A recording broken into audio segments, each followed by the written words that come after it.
Good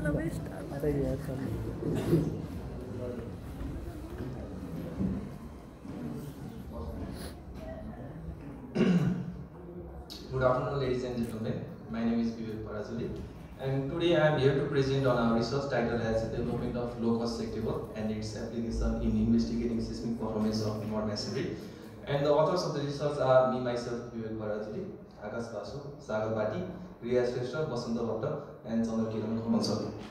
So, in this presentation, I will be introducing you to about sectable. We will be discussing about the control mechanism behind it, and we will be evaluating the results we obtained from the sectable simulation. And finally, we will be discussing about its application on mud masonry.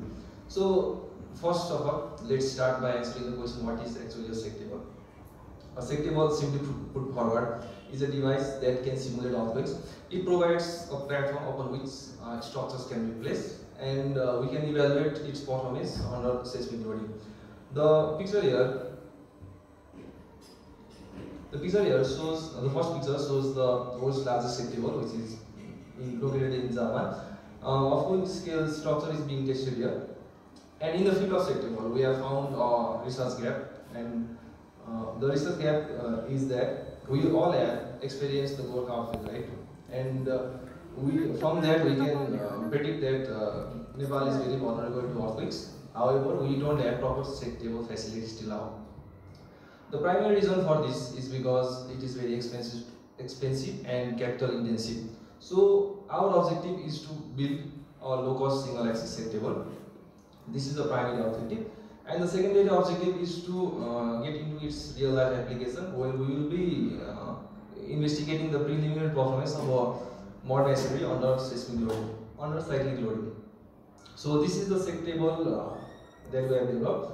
It has a top platform dimension of around 800 mm by 600 mm, and the load capacity of the sectable is 200 kilograms, and it can extend up to 1G at the load of 50 kilograms, and the peak velocity we have attained is 650 mm per second, and the peak displacement is 150 mm.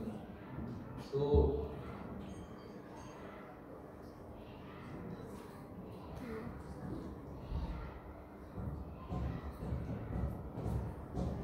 talking about the mechanical configuration, we have a 350 watt DC motor. This DC motor rotates two chain sprockets, and this chain sprocket is attached with the chain link, and this mechanism converts the rotation motion of the motor to the linear motion of the platform. The platform here, it is attached to this mechanical system with the 4 M10 bolts, and the platform rests on 4 linear bearings. Each linear bearings has 4 ball bearings, and this whole platform slides upon 2 square guide tubes.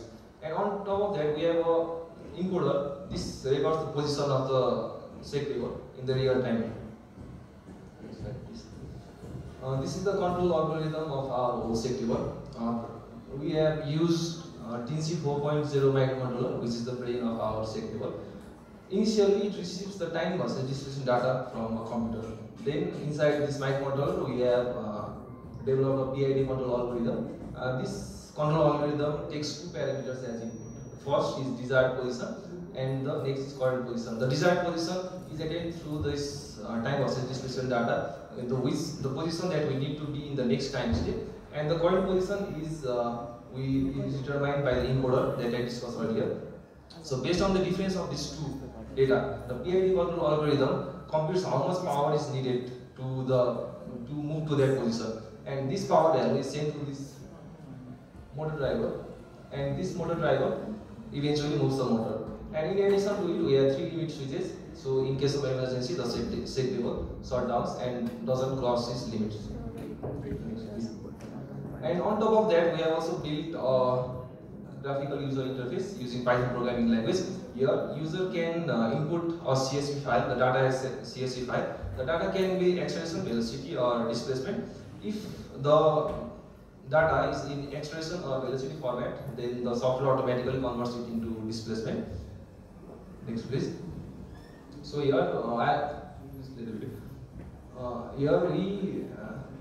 The working demonstration of the SEC table is presented. Here we have placed 200 kilograms of load on top of the SEC table and simulated a sine wave of frequency 0.5 Hz and an amplitude of 150 mm.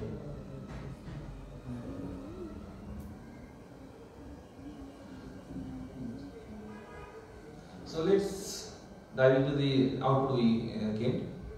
This is the graph here shows the Fourier spectrum of the input and the output data of the chilly earthquake.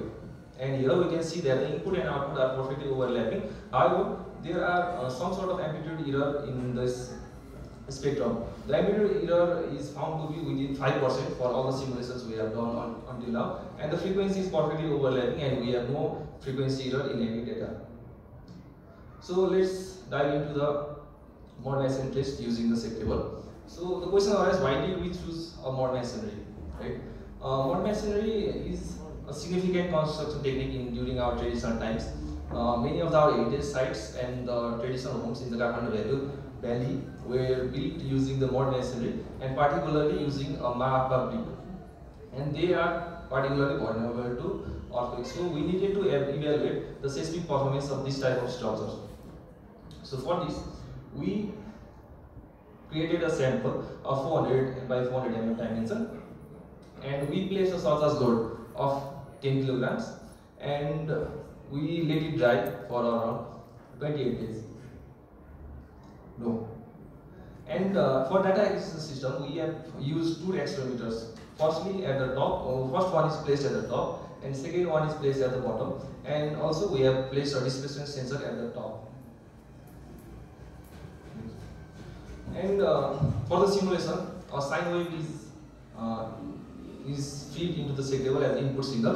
The sine wave has a constant frequency of 1 Hz. However, the amplitude is varying. The amplitude is varied in two stages. Firstly, the amplitude is varied from 30 to 90 mm with each increment of 10 mm, and each increment is lasts for one cycle. This is done so that our sample does not go from static to dynamic loading instantaneously. So that it could gradually go to its dynamic state. Finally, we increase the amplitude from 90 to 130 mm with 1 mm increment, and each increment lasts for 3 cycles. This was done because so that we could observe the energy dissipation properly, and so that the brittle failure nature would not be happening. So the result we gained from the simulation. Firstly, let's see the crack pattern. We didn't see any cracks until the amplitude of 95 mm. At 95 mm amplitude, we saw a minor crack at the bottom, second last layer from the bottom. And at the amplitude of 111 mm, we saw the first shear crack at the same layer. And next slide please. And as the amplitude increased to 115 mm, the shear crack propagated to the base. And finally, at the 117 mm amplitude, the toppling failure occurred, and the overall sample was damaged. This all crack pattern can be visualized through this graph. This graph is the time history of the top displacement. So initially, up to 25 seconds, no crack were developed. So, and the displacement is also not increasing; it is consistent. And after the initial crack developed, the displacement is increasing gradually until we saw a shear crack at around 60 seconds. After the shear crack, we saw a drastic increasement in the top displacement, and finally at 100 seconds, we saw the toppling failure of the sample. Based on the sensor data, the displacement and the acceleration data, we plotted the stages graph from which we can visualize the energy dissipation as well as the stiffness degradation of the sample. So initially, when the crack was not formed, the cycles are linear. That means the sample is in elastic state, and as the crack able to form, the displacement gradually increased. And after the ultimate load, the displacement increases, but the load capacity decreases. Thus, the carrying capacity of the sample decreased. Next slide, please. So from that stasis plot, we plotted the envelope plot and this also shows the similar pattern. Firstly, the sample is in linear elastic state, then it goes to elastoplastic state, and after the ultimate load, the bearing capacity decreases. So finally, the conclusion that we derive from our research is that we successfully developed a single axis set table that can handle a load of 200 kilograms, and we proudly say that it is made in Nepal. And we identified a shear dominant failure pattern in our sample, and also we derived the non-linear property that is envelope curve of our masonry sample. So for the further future research, what we are going to recommend is we develop a single axis set table system. The challenge here was developing the control system. Once the control system is developed, operating the set table to 2 degree of freedom system is only the mechanical challenge. The control algorithm is same, but the mechanical system needs to be developed, which is not capital intensive.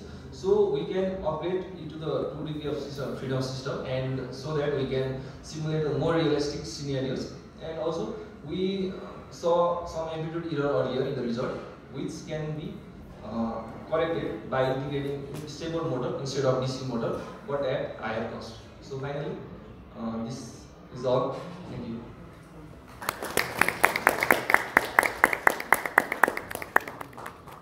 Thank you, Vivek. Another interesting presentation. Okay, so comments, questions from the audience? Anybody willing to come? I request want to introduce yourself and start the question. Hello, thank you for the presentation. I am Bharat Chanishe. So you told that is low cost set table, Right. but you forgot to tell what is the cost of that entire project. Right.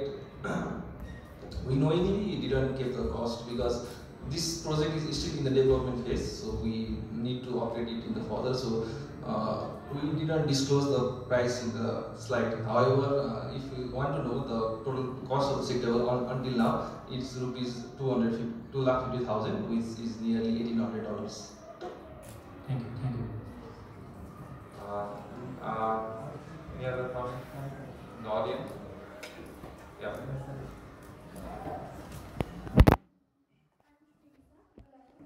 So my question is, as you have mentioned about a low-cost shake table, so what are the compromises that you have made from the high-cost shake table that you expressed that it is low-cost? So are there any differences, and what are the gaps that you need to fulfill so that you can develop the same accuracy but at the low cost in comparison to the high cost? Okay. Thank you. So firstly, the compromise that we made was our degree of freedom is only single degree of freedom system.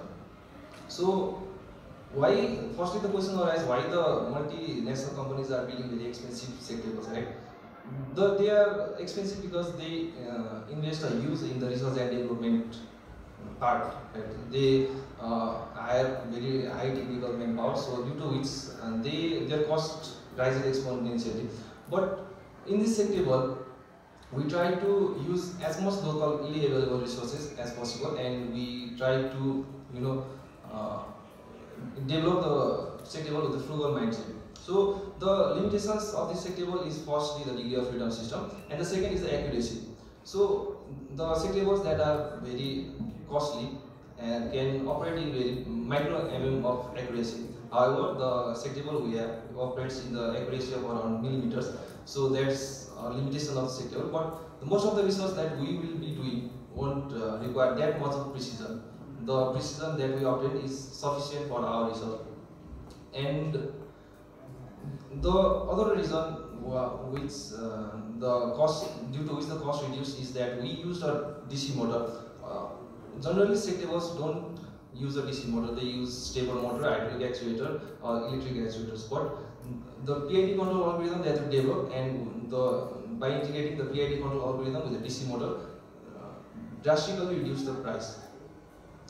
The expensive set tables use stable motors, but their load capacity is very low. Our set table uses DC motor, which has very high load bearing capacity, but cheap in cost, but the accuracy is minimized.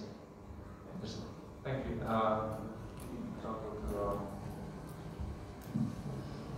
Thank you for your presentation here. I am Abhinav.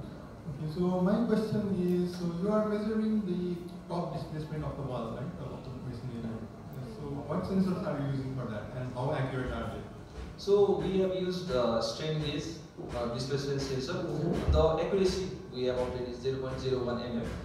Although the displacement sensor that we brought from Japan is very accurate, the data acquisition system we built is the limitation part. So the data acquisition system can measure only up to 0.01 millimeters. Thank you. Thank you. Any more questions from the audience?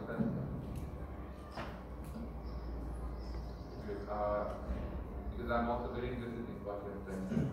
So what was the payload you said was 200 kg, excluding the weight of the table itself, right? No, the load that we can place on the receipt table is 200 kg. And what is the frequency range that you can work on this system? So the frequency also drastically reduces as we increase the payload. So for up to 50 kg, we can operate up to the frequency up to 4 hours. And for 200 kilograms, we only can operate the frequency in 1 hour. So the frequency is directly correlated with the load bearing capacity. Okay. I think that kind of table is required because this is more of developing a low cost shake table. So that is, I think, required. Any other questions?